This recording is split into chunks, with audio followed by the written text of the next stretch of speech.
Good evening, Rabbatai. Tonight we're going to talk about something very fascinating, a topic which people can learn a lot of things from there, which is the nature of women, the unique nature of women, as we call this class tonight. So, the Talmud tells us something interesting. They say, the Chazal, that women are like a different people, like a different, they're a different nation altogether. So what does that mean?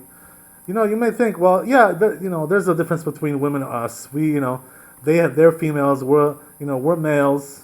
They have these body parts, and we have those body parts, and they're shaped this way, and we're shaped like this way, and our shoulders are bigger, and their hips are bigger. Is that really what it is? So the Chazal tell you, it's not just a matter of details, like the shape of the body, or some physical characteristics. We're not talking about that. It's a different nation altogether. It's a different being altogether, different creation altogether. That's what it is, That's what the Chazal are trying to tell you. So in order to understand that, you have to get a little bit deeper into the Torah to know what this really entails and how, there's a real deep meaning to this. It's not just something, the sages said, some kind of a catchphrase, some kind of a slogan, Oh yeah, it's a different nation, What does that mean? It's a different nation. What do you mean by that? So let's try to dig into it and see what we can find about that, right? So in order to make you understand this a little bit, I want to give you a midrash, right? There's a midrash Tanchuma. So it says like this, something amazing. It's a whole big text over here from the midrash. It says like this, and this is in Bereshit Vav. So it says like this, that there's a verse that it says in Kohelet, in the Ecclesiastes, was by Shlomo Melech. Something very powerful, It says, right, Umotze ani mar mimavet et ha'isha asher hi metzudach haramim. This is something unbelievable, right? What does Shlomo Melech say, the wisest of all men? He says, I find women, right, more bitter than death. That's how I find them, I thought I was the only one. So he says that, and she's all what is she? It's all like, traps, like you get trapped, and all kinds of, ensnarements. You get into a trap, you get trapped in there, all kinds of things going on. So he says it's more bitter than death. That's what it says, Shlomo Melech. People don't even pay attention to these words sometimes, This is from the Bible. This is not a joke. So, it says in the Midrash like this, regarding this verse, right, to expound on this verse, to explain to you what this means. So it says, Amar Rabbi Yehuda Amar Bar Shalom, En lecha kashe min ha'isha. So it says, there's nothing more difficult than a woman. Tedal lecha. So you should know. Because when they did the golden calf, the Jews, that sin that they did, the big sin, it says that, right, about 3,000 people died on that day, punishment for the sin. Right? But it says when it comes to Alidei Isha, but when it comes to women who caused people to sin, right, it says Kashitim Naflu Arba 24,000 died. So what does that mean? Idolatry only killed 3,000, but women killed 24,000. How's that, huh? You like that? Okay, let's go on. So it says, So it says, right, that this is what it means when Shlomo Melech says that it's more bitter than death, the women. What does that mean? They cause people to die. Right, who caused the first Adam Rishon to die? His wife caused him to die. She fed him the food, the forbidden fruit. That's how he died. You know what I mean? So it's been like that, from the beginning of history. Okay, so let's see a little bit go on. Let's see what that means, right? So it says, so it says now it gives you a history rundown, right, of the woman's creation, how she was created, right? When HaKadosh Baruch Hu wanted to create Chava, the first woman, Adam Harishon's wife, so he was thinking, right, deliberating with God, from which place of the body of the man should I, make her? Because he had to take a piece of the body from the male and create the woman from that piece of the body, So in the end, what was it? It was the rib, right? The side of the body. The famous rib, right? Adam's rib. Right? That's the idea. But it wasn't It wasn't like that from the beginning. God was contemplating where to do it. So look at this now, right? Amar im evra ota min harosh tiye rucha gasa. So God says like this: if I make her from the head of Adam, so she'll be like, arrogant. The head, like, is the center of arrogance. Ask Cuomo, he'll tell you about that, right? The head is the center of arrogance, conceit, haughtiness. It comes from the head. Thinking that you're a dictator, you're a Caesar, things like this, right? You can tell people not to worship God, not to go to synagogue, all kinds of things like this. The conceit comes from the head. So therefore, Kadosh Baruch Hu said, I don't want to create the woman from the head, because this is the center of conceit, of arrogance. I don't want her to be an arrogant creation. So he said, I don't want to create her from there. He rejected that, right? Okay, let's go down the line, right? He shouldn't have created them at all. Well, we can't second guess God, right? Yeah. So it goes on to say, Minayin, what about if I create her from the eye? Right? Let's create her from the eye. What's the problem? Right? So Tia Sakranit. So it says, you know what she'll be? She'll be like like eavesdropper. Always eavesdropping on people. What are they doing? What's this one doing? Which they are already. You know what I mean? She'll be an eavesdropper. That's the idea, right? So let's not create her from the eye. Okay? Goes on. Umina peh, right? If I create her from the mouth, what's going to be? She's going to be a gossiper, all the time gossiping. Tuk, tuk, tuk, tuk, tuk, tuk, tuk, tuk, tuk, tuk, tuk, tuk, tuk, tuk, on the telephone, you know how it is, right? All the time. So he rejected that idea too. This sounds like a riddle, because they are these things. We're going to get to that. Okay. Yeah. That's the whole point, right? That's the whole point. So he says, Mina Ozen, if I create her from the ear, right, she'll be tzaitanit, she'll like be listening to people all the time, eavesdropping on them. Eavesdropping with the eye or with the ears, yeah, I said God again, I heard like they did this, hearing about stories, all kinds of stuff like this. I heard about that story, this story, I heard this one got divorced, this one, got remarried, this one, became he lost his money, he lost his business. They know everything, right? They always want to hear everything. Mm-hmm. All the news, all the new stuff that comes out. So let's go on. So therefore he said, no, I'm not going to create it from the ear. No good, right? What about minadayim? What about from the hands? Let's make her from the hands, right? So he said, Tia gonevet, she's going to be a thief. How do you steal? How do you steal with your hands? They do that too. Oh. Yeah. You got that? Okay. Okay, very good. I know you have women followers. I don't want them to. Hey, we're having a good time. It's good. It's a party. I don't want to offend our lady. There's nothing to offend. It's a party. It's a party. It's like champagne, whatever. Yeah. Okay, so it goes on to say, right? Okay, so I don't want to make her from the hands. She'll still steal. Mina raglaim. If I make her from the feet, right, from the legs, tiye pardanit. She'll be like always like going out. Outgoing. Going here, going there, 108 Queens Boulevard, right? They do that too. There you go. Yeah. That's the whole thing, right? They do that too. They go so many places, yes. We can't even track where they are. Right, we can't track where they are. Yeah. That's exactly the point, right? That's exactly the point. Okay, let's go on. All right. So therefore, Kadosh Baruch Hu said, I don't want to make her from any of these body parts because it's going to spell trouble. That's the idea. So in the end, what does he say? He says, you know what? He made her from the rib. Why from the rib? What? It's a rib steak? What? Spare ribs? What kind of thing is that? So the point is like this, right? What's the unique characteristic of the rib? It's hidden. You can't see them, right? Unless you're a bodybuilder, Arnold Schwarzenegger, one of these guys, right? But otherwise, you can't see the ribs. You know what I mean? Mm-hmm. Or unless you're one of those African guys, malnourished people, you can't see them. So, therefore, I want to make her like tzanua, modest, inside the house. Well, he tried. He tried. Oh, that's the whole point. We're getting somewhere. We're getting somewhere over here. Yeah. Okay. So it says, what was the idea? She should be modest and sitting in the house. Because it says about Adam Harishon, he took one of his ribs, But he says, nevertheless, all these things that he tried to prevent, these bad characteristics, did not succeed. What does that mean? She got all of them. As we said, right? All these bad things that we mentioned, she got all of them. Oh. Why didn't it work? This is the question, right? You want to ask. Why didn't this whole scheme work? Let's see.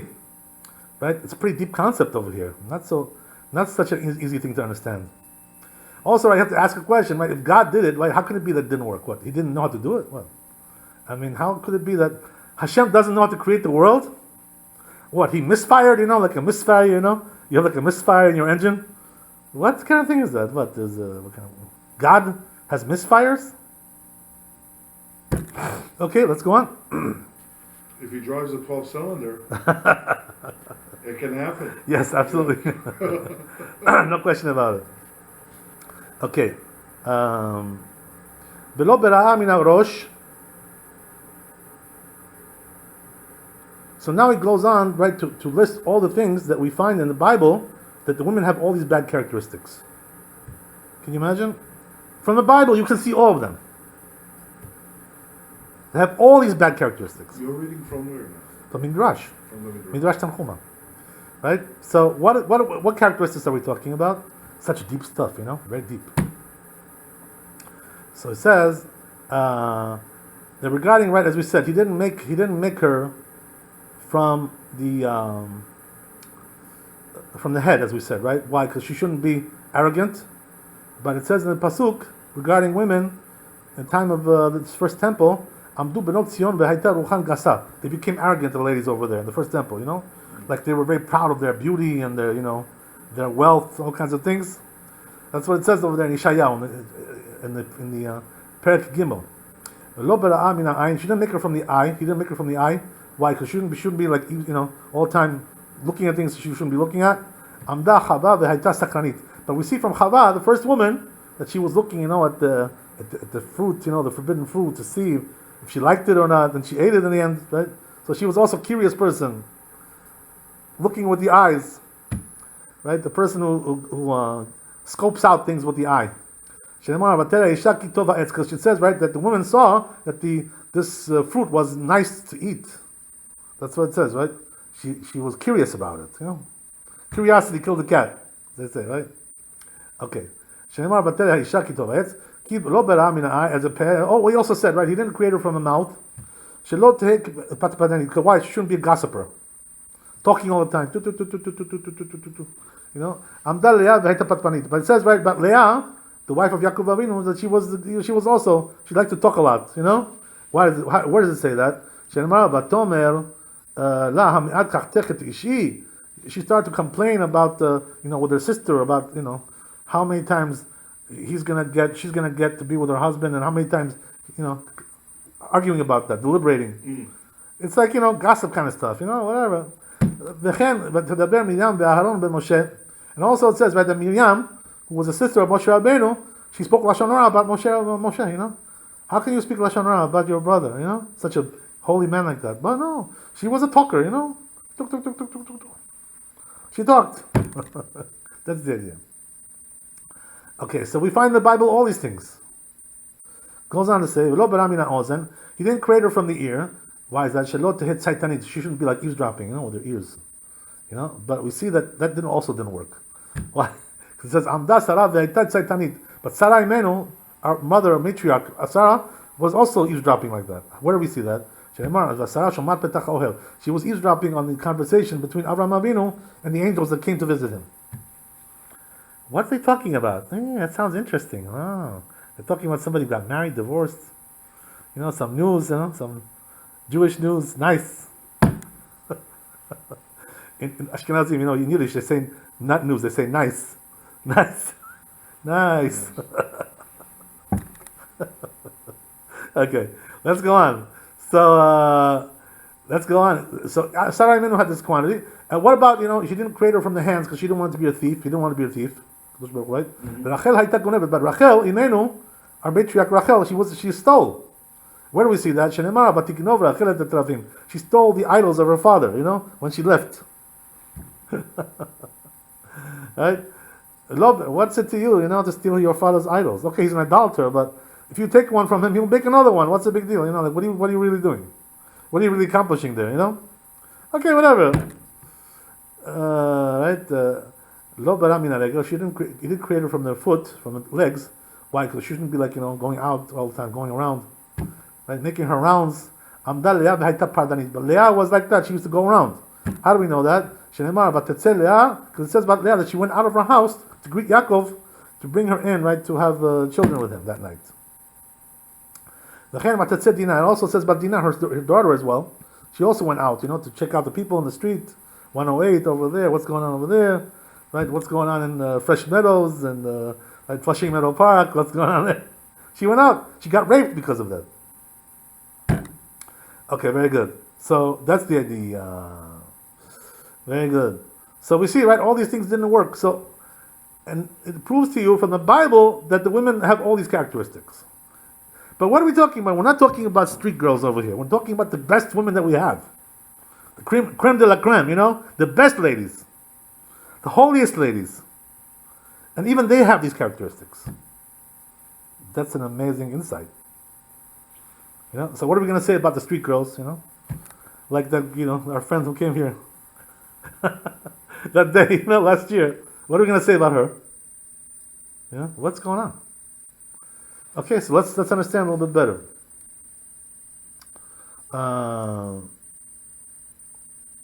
So it says like this, right? The things we just described now, we're talking about the best women, as we said. The kosher ladies. I don't have to tell you about the non-kosher ones. Forget about that, right? That's like a lost case. But it says when it comes to the non-Jewish ladies, the non-kosher ladies also, in general, right? They're all prostitutes. Excuse me my expression. They're all loose ladies. They have no. They're promiscuous. The Torah is That's the way it is. They're all promiscuous. Yeah. Do you know anybody in America who, is not promiscuous? They all are, or anywhere else in the world for that matter. You know what I mean? It's pretty much it's a given. By the goyim, it's a given. They all. Right.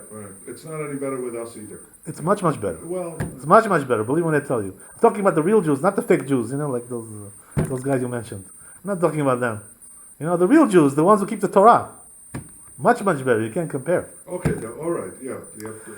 Okay, so let's talk a little bit more about this, right? So what are the kosher ones have these blemishes that we talked about, but the ones that are not kosher, forget about it, right? That's what it is, right? Total anarchy, Total. That's it.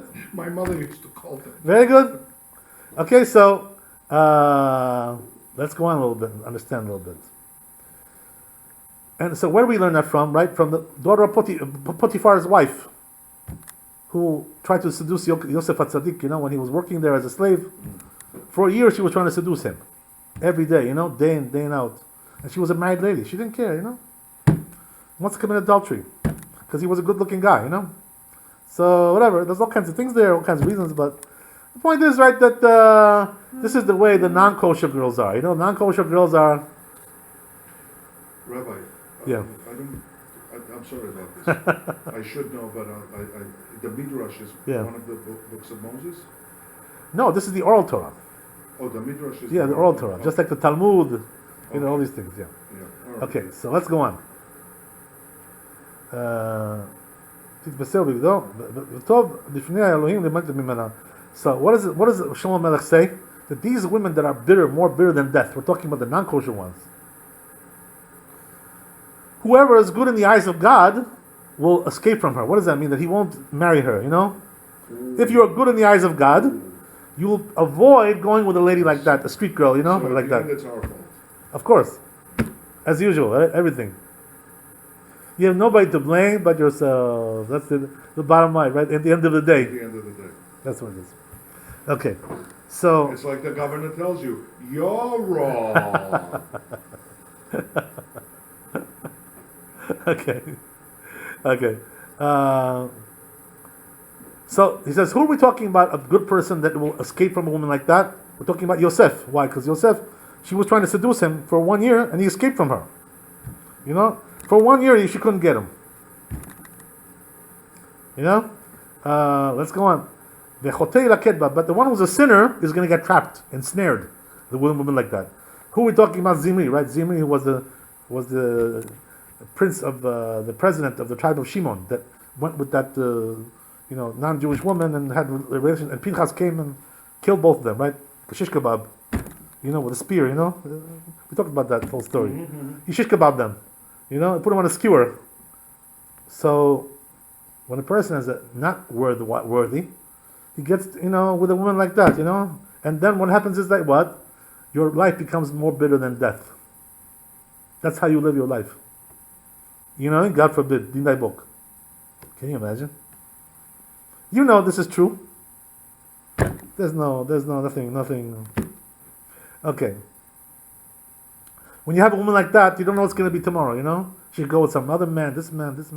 You don't know what's going to be. Where is she going to go tomorrow? Where is she going to go today? How can you stop her? You can't stop her. What are you going to do? As you said, Okay. So it goes on to say,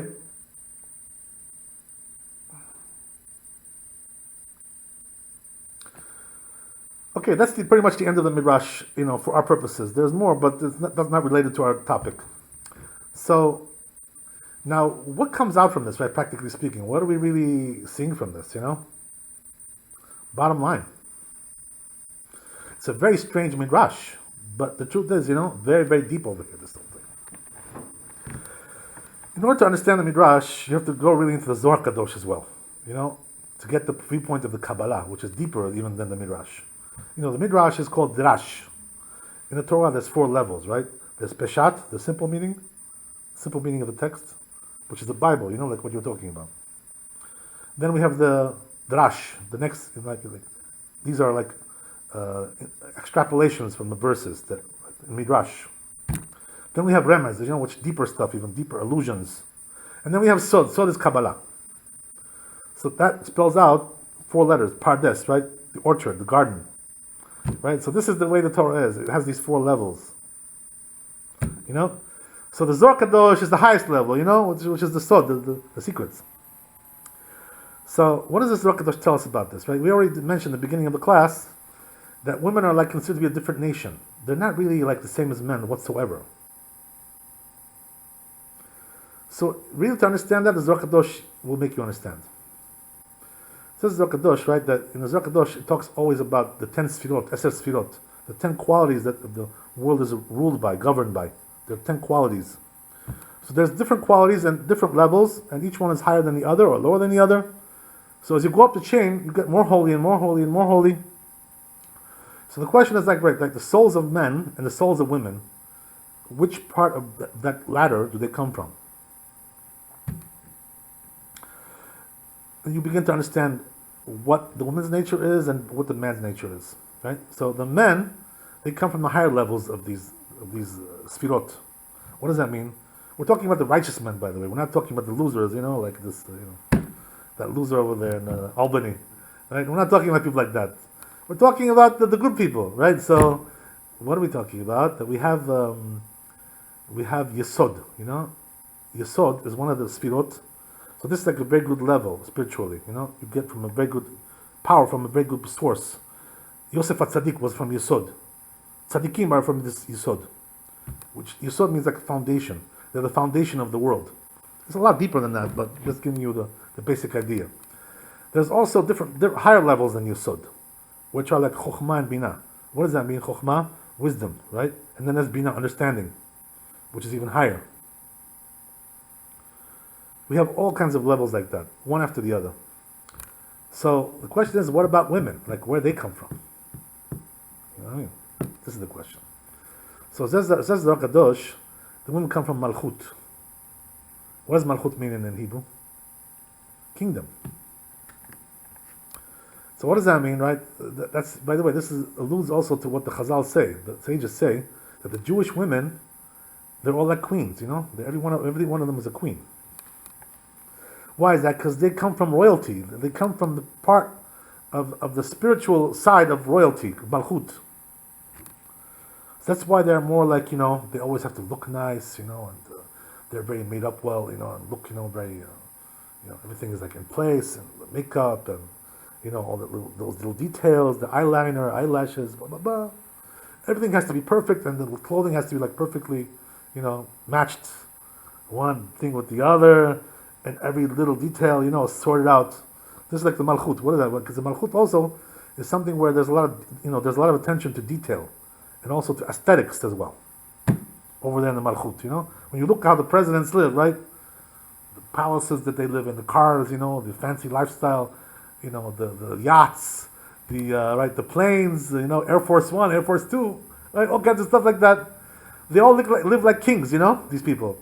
So the women come from that side, the malchut. So let me ask you a question, right? Malchut, okay, they come from malchut. The truth is, malchut is a very good thing. What does that mean? It's kingdom. It's, it's rulership. It's, a lot of good things about that. And actually, Jewish women are very holy. Because when your soul comes from a malchut, you are a very holy person, because it's a very holy source. There's different levels of malchut, by the way, also. There's different plateaus there. Different subcategories of malchut. All kinds of different levels. But point is, right, that women come from a very holy place, actually. Because the malchut is a very holy place. That your soul should be, rooted in that place. According to the Kabbalah, we're talking. So if that's the case, that they're so good and so holy, and aesthetically, and and everything, By the way, also women, you notice, right, that they don't talk in public in a way, which like embarrasses you, like they always take that, official stance, very, like elegant, especially a smart woman, right, elegant woman, There's always like elegance, like they don't joke around like we do, like let loose, like they're more, reserved, This is malchut. This is the kingdom. Kingdom, or they know how to hide. So now, the kingdom also hides. Yeah. That's the whole point. In the kingdom, everything is hidden, and outside just looks like beautiful, aesthetic. Yeah. That's the whole point. You know what I mean? So now, if that's the case, right, the women come from such a good place like that. From malchut, by the way, you can get all the holy levels, like prophecy, wisdom of Torah, lots of wisdom there. Everything is good. So then, if that's the case, what we just read now in the Midrash, why is it like that? What does that mean? That even the kosher women have those bad characteristics that we talked about. How could that be? You know what I mean? So what's the answer to that question? So the answer is, says the Zohar Kadosh, something very, very powerful, big chidush, big novel idea. That even though malchut is a very beautiful place, regal, royal, beautiful, aesthetic, a lot of power there, a lot of wisdom, but there's a problem with the malchut. So now let me ask you a question. What's the problem with the malchut? You know very well what the problem is, because you talk about it all the time. What's the problem with the government? What's the number one problem with government? The number one problem is corruption. Corruption, that's it. Yeah. Corruption. So that's the whole point. You understand? Even though the malchut is a very good place spiritually, but the problem is that the corruption can come up there. What does that mean? It's susceptible to evil things seeping in. It's a very good place, but it's also open to a dark side as well. Why is that? Because by the very nature of malchut, it's like a very earthly thing, it rules over the world, right? The world is ruled by the malchut of the government. It rules over the world. So when you rule in a worldly manner, in a material world, as in essence you are corrupted, because the world is corrupted. We live in a corrupted world, you know that. Right. So that's the whole point over here, that even though malchut is a very good place, it's very beautiful, very pristine, it's paradise. And when you see a beautiful woman, right, that's what you see, right? Oh my God, if I marry her, my life will be paradise. Is that true? I don't think so. I doubt it, I don't think you're going to paradise when you marry her. Unless she's a very unique person, right? Whatever. You can make believe. Yeah, you can make, but you would think by looking at her, you're going to paradise, Yeah, right? yeah. All that makeup, all that beauty, the hair, the clothing, those waves, and everything, the eyes, the everything. Wow, this is paradise. But this paradise is malchut, you see, and in the malchut, evil seeps in. This is the whole thing. What this Zohar teaches us. So therefore, women are more susceptible, to the side of evil, that it should go through them, come through them. And this is why they say, the Chazal, that when the snake wanted to fool Adam Arishon, into eating the forbidden fruit, he didn't go through the man, he went through the woman, because he knew that was the vehicle to do it through. Because she's more susceptible, to evil, to seduction. The opening is at the woman's side. You understand? And then she goes to her husband and gets him too. That's the way it works. That's the way the evil goes, right? Proceeds. So that's the whole thing. The whole point is like this, right? That the Malchut is a very nice place, but there's evil there, And in this world, Olam Hazeh, until Mashiach comes, that's the way it's going to be. Because we live in a material world, and the material world is corrupted. Olam Hazeh, is a very corrupted place. Bribes, the swamp, right? All kinds of swamp creatures. This house, that house, right? Knesset, Senate, Congress, blah, blah, blah, all kinds of places. Parliaments. What goes on over there, It's all prostitution, How much money will you give me? I'll give you whatever you want. It's like a cash register, The lobbyists come, they lobby for this, lobby for that. Money comes in, money goes out. This one puts in his pocket, Ask, Hunter about that. He'll tell you, right? How that works. He'll tell you. And his, the big guy, the big guy here, his father. They'll tell you about that. They know all the tricks over there, how it works. That's the idea, you understand? So, the Malchut is, in essence, a corrupted place. And even when you have like a holy Malchut, like we're talking about the Jewish Malchut, King David, was there corruption in King David's Malchut? Yes, there was. If you look in the Bible, you'll see. There was corruption. Yeah. Jealousy, envy, murder, right? Rape, promiscuity, everything was there. Because in the Malchut, in the government, you can't be 100% clean. It's susceptible to influence, it penetrates, permeates. The evil permeates into that place. So now we understand much better, right? So what are the Chazal trying to tell us? When they tell us that the woman, HaKadosh Baruch Hu wanted to create her from all these kinds of places, right? This place, that place. He said, no, this place is no good. That place is no good. Let's go for the inside, right? The inside. Let's try to do it from there. But it didn't work. It didn't work. So what does that mean? That God failed? No, it doesn't mean God failed, right? God made the world this way. But the point is like this, right? That God knew that the nature of woman is like this. That's the way they're going to be created. But He tried to avoid all this. Right, but it doesn't work. So now I'll explain to you why that is. Because since God created the world in a corrupted way, right? This Olam Hazeh, there's corruption here. Right. There's sins. It's not a clean place. So therefore, the woman, she comes from that place in Malchut. Her soul is rooted there. Yeah. So therefore, her soul in this world, in Olam Hazeh, cannot stay 100% pure. So why did He try to? Why did He have consider all the other options with the eye? I'll explain to you what that means. You know what that means? Yeah. It's the mashal is like this, right? The nimshal. What it means to say is that I know her nature is bad. It's going to be bad. Right. But I'll do the best I can, to try to prevent it. But nevertheless, it's not going to work because there's no way to change the essence of what she is. Yeah. You understand? So now ask you a question. Right? God could have created the world any way He wanted. So why did He do it this way? Right? What's the... I've been asking myself every night, every... Why did He create that the woman should have this element in her? Yeah. That even though she's very holy, a Jewish woman, Yeah. very holy, but she's susceptible to evil. on a certain level. So we can eat crap? So what's the answer? You know what the answer is?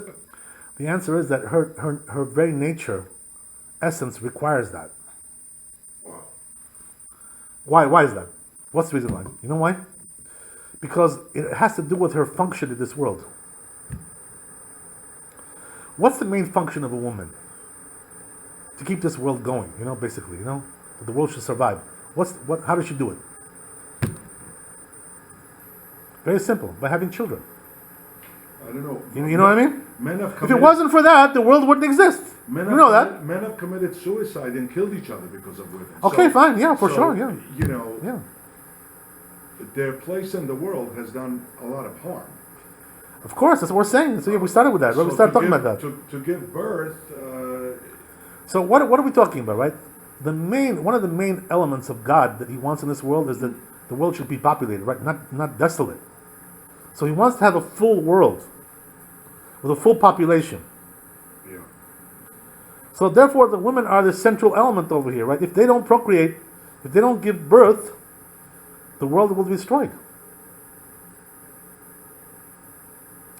So they must do it. They have to do that. But the issue is like this, right? Because HaKadosh Baruch Hu created the world with an element of corruption, with an element of evil, then it has to be that way in order that we should fulfill our functions in this world. What does that mean? To be tested and to succeed and to overcome, the temptation. Yes. So there must be evil. So what that means is like this, right? That the woman is giving birth to a new child, a new soul. So what does that mean? God brings the soul, and the woman brings the body.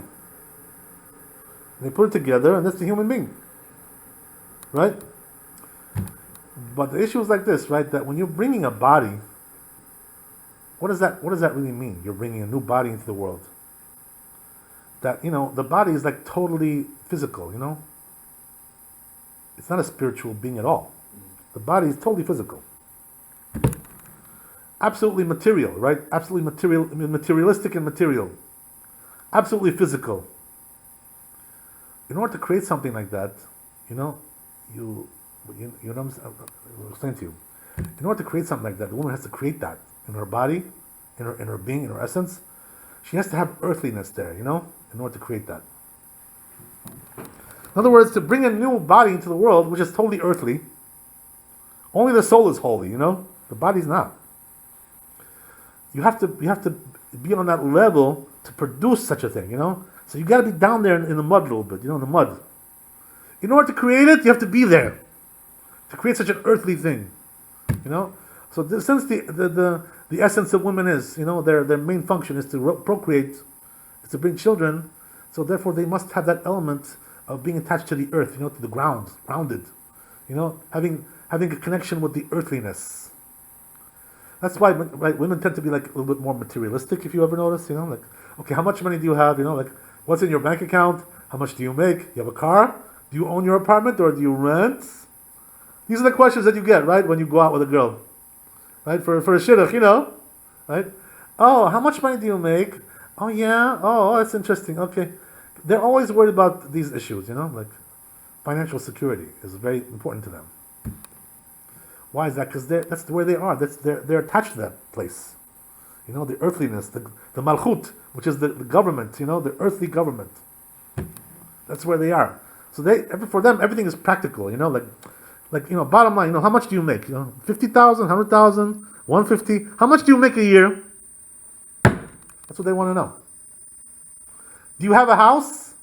Are you going to drive me to the supermarket or do you have to take a bus? They want to know these things because they're malchut. They want to know all the physical details. They're practical people. They're practical beings. You know what I mean? Men are supposed to be more spiritual. That's the whole point. So this is exactly right. So Kadosh Baruch Hu, the reason why He created women this way is because it has to be this way for the world to function. You understand? So okay, that's understood. It has to be this way. So, but there's also a moral lesson over here that the person has to learn. You know what it is? And a lot of people, who are men, get fooled, and misled into having like a big misconception in their head. You know what the big misconception is? oh yeah, I'll marry a woman, she's gonna be like an angel, and she's always gonna be good to me, and everything is gonna be perfect, and we're gonna have a pristine lifestyle, going to vacations and going here and going there, and everything's gonna be beautiful, and she's always gonna look beautiful, and she's gonna cook beautiful dishes to me for dinner, for lunch, and it's gonna be paradise, you know. So, you know what? Like you have to tell a person like this, "Hello, wake up, sir. We're living in Olam Hazeh. This is not, women are not paradise. They're not in paradise over here. They have that element of malchut. They have that element. Like lets things come in. We're talking about even the good ones.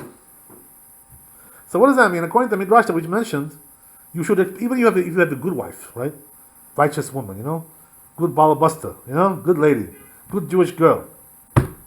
You still should expect her to be, a gossiper, somewhat of an eavesdropper, somewhat of a thief, she'll steal some things from you once in a while. She'll take your stuff, she'll go into your wallet, take some money. It shouldn't surprise you, right? She'll also talk some things to you, some chutzpah, some wise aleck remarks. You'll get that too, She'll be a little bit arrogant, thinking how she's beautiful she is, and sometimes she'll have like delusions about how smart she is and how capable she is, because it's the nature of women.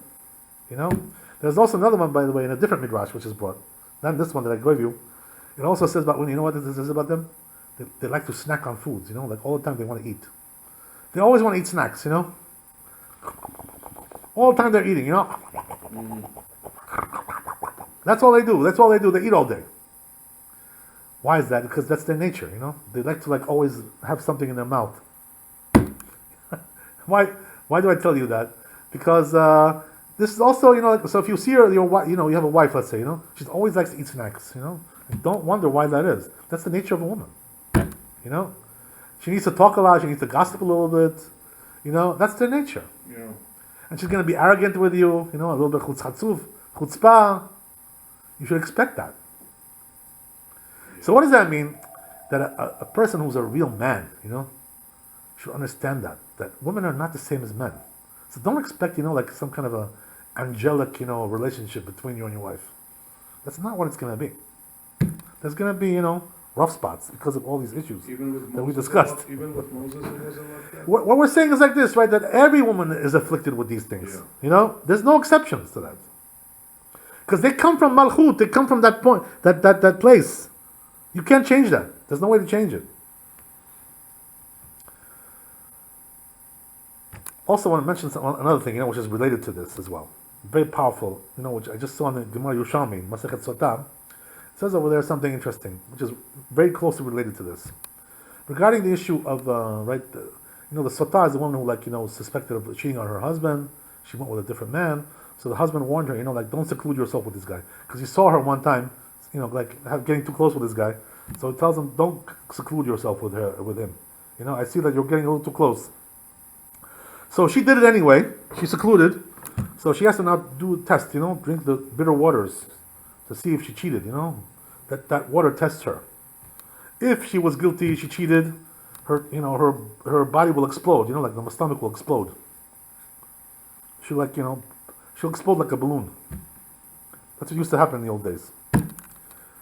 So, interesting thing is like this, right? That usually when she drinks that water, if she's guilty, she'll explode right away, within a matter of hours. She'll deteriorate, disintegrate. But there are some women, they don't, even if they're guilty, they're not going to explode right away. They're going to live for a year or two, or even 3. How is that? So it says the Mishnah over there in Masechet Sotah, the reason is because they have zechut, some kind of zechut. What does that mean? They gave tzedakah, the zechut of tzedakah, merit. Or they have zechut because they studied some Torah. Torah protects you more than anything else. So what does that mean? If a woman likes to learn Torah, she picks up some books, she reads this, she reads that, very curious about things. I know women who are like this, they like to learn Torah. They're very much into it. Mm-hmm. So that'll protect her. The fact that she was learning Torah. She won't die for 3 years. Can you imagine? So comes one of the Chachamim and says regarding this, you see from here one thing, right? That a person should always teach his daughter Torah. If you have a family, you have a daughter, teach her Torah. Why? Because if she comes to a situation like this, the zechut of the Torah will guard her. Huh? Interesting, right? But then came two other rabbis over there, and they said, no, you shouldn't teach your daughter Torah. What are we talking about? We're not talking about the practical elements. You have to teach the practical. But we're talking about the elements which are not so practical, like the Gemara, Talmud, which is deeper, things like this, deeper elements of the Midrash, the Kabbalah, the Zohar, things like this. There's no reason for women to study these things, to teach them these things. They can study on their own if they want. That's something else. But, the question is, why is it bad to teach your daughter Torah? What's the reason why? So there's two different opinions brought down there. One is that because, women don't have the mentality to study like deep things in Torah. They don't grab it, So they say some silly things, some silly things that they come out with, all kinds of silly deductions they come up with in their head. So it's like you're wasting your time, like you're investing in the wrong place. The wrong market, in the wrong hedge fund. You're not investing in the right place there. You're wasting your time. It's not going to bear any good fruit from there. That's one reason. There's also another reason brought down. You know what it is? Something interesting, right? They say that the problem is that the Torah, makes you very wise, like very, keen. You get that very crafty kind of mind. You know how to set things up. You know how to say everything in a good way, in a logical way. So you can make those fine points. So this is dangerous. That's what they say. For women. You know why? Because they'll know how to trick people. If they learn the tricks of the Torah, which are all holy, they'll use it to trick people in a bad way. Maybe trick her husband, whatever it is, right? That's another reason why they say not to teach a woman Torah. So the truth is, that according to halakha, though, it's interesting, because there was one lady called Bruria, right? She was the wife of Rabbimichaeldanielov, and she was a big chacham. She was a very learned, very learned lady. So it says regarding her that she became a big scholar. She probably did it on her own, because as we said, right, the fathers were not teaching their daughters Torah because it was halakha. But the interesting thing is like this, right, that what happened was that it says in the Gemara that the Chachamim taught her also, the rabbis taught her. So the question is, didn't we just say, right, that you shouldn't teach your daughter Torah? So then how did they teach her Torah, if that's the case? So there's different ways to answer it. One way to answer is that they only taught her halachot. They didn't teach her the depths of the things. It says they taught her 300 halachot. Like simple halachot, not the depths of the things. They taught her the halachot. There's also another way to answer it, which is that what? That if you see that a woman really is has a good mind for Torah, once you see that she has the ability to do it, so then it may be okay to teach her, because you see already that she's on the ball, So there are some exceptions with women, that they can learn Torah. Usually they cannot, but some women who are very smart, very, very, very, very, very wise, they can learn. So since there is a small minority of women who can do that, if you see that she's capable of doing that, and she's good at it, so then that's already something else. You can teach her. But most women, it's going to be a poor investment. You're not going to get much yield from that. That's the idea, right? So why am I telling you this? What's the connection between our topic and this? The connection is like this, right? That here also you see that teaching them Torah, even though it's something, Torah is the best thing in the world, nothing better than that's the mind of God. But nevertheless, when you teach it to a woman, it can come out in a bad way. So you see also from there, right, that the women have this, element. You got to watch out with them, And we're talking about even the good ladies. Regarding the bad ladies, right, what does the Torah say about them? Every one of them is a prostitute. Every one of them is a promiscuous. So what does that mean? If you think you're going to marry some street girl, some shiksa, whatever, like Jeff, he went over there with that prostitute, whatever, excuse my language. What are you going to get from that? She's gonna be with 10 different men besides you. So a person who marries a woman like that, who's not God-fearing, what is he going to get from her? Death, destruction. That's what he's going to get. That's exactly what Shlomo Melech said. Right? I find women more bitter than death. So what does that mean? If you marry a woman like that, who's a bad lady, not God-fearing, then it's going to be like total, she'll destroy you. God forbid. You know what I mean? That's why a person has to be careful, Don't look at the outside only with women, See what they really are. Don't just look at their beautiful clothing and their beautiful, figure and their beautiful smile and all that. That's all on the outside. Yeah. You have to check also what she's on the inside. So what did the Chazon Ish say regarding that? Said the Chazon Ish, how do you measure a good woman? Two things, right? One is that she's tsanua, she's modest, she dresses modest and behaves modestly. Doesn't flash her body, things like this. And also she respects her parents. What does that mean? If she's tsanua, if she's modest, that means she's going to be a God-fearing person. She fears God. That's why she doesn't dress like a prostitute. Excuse my expression, like a loose lady.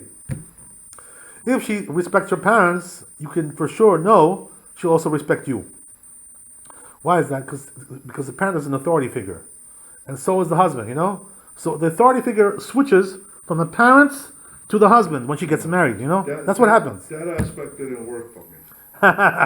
You know what I mean? Yeah. So because of that, if she respects her parents, she'll also respect you. All right. That's the way it is, So you have to check out these two things when you marry a woman, How does she treat her parents? And how does she dress, how does she behave? I remember in a modest way. one time we were at David Janice's apartment, and for somebody who's as far from the Torah as can be, I think we were talking about, remember back then going to clubs and girls and like how some of them are very, they're very beautiful on the outside, but very ugly on the inside. That's exactly the point. That's exactly the point. Okay, so we got the idea. We got a little bit insight on what a woman is. So So why do I tell you what the bottom line is like this? Bottom line, that a person who wants to be a good husband, has to realize that there's a limitation to woman. Mm-hmm. She's not going to be a perfect angel for you. Don't expect that. So what does that mean? Right? Practically speaking, you have to be tolerant. A husband has to be tolerant. Don't be too judgmental with ladies. You should have told me all this stuff back in '88. Absolutely, I should have. You can't be too judgmental because if you are, you're always gonna lose because you're always gonna get much less than you expected. Yeah. I actually personally was never judgmental. Baruch Adonai Leolam, Amen, Amen. Chazak Baruch. Thanks for coming. Yeah. Wealth, health, and happiness, and good things, good tidings. And Amen. the president should get back his kingdom, his malchut. Yeah. Just like we talked about malchut, he has to get his malchut back. Yeah. Amen, Rabbi, amen. I have an idea. What if I call my aunt over here?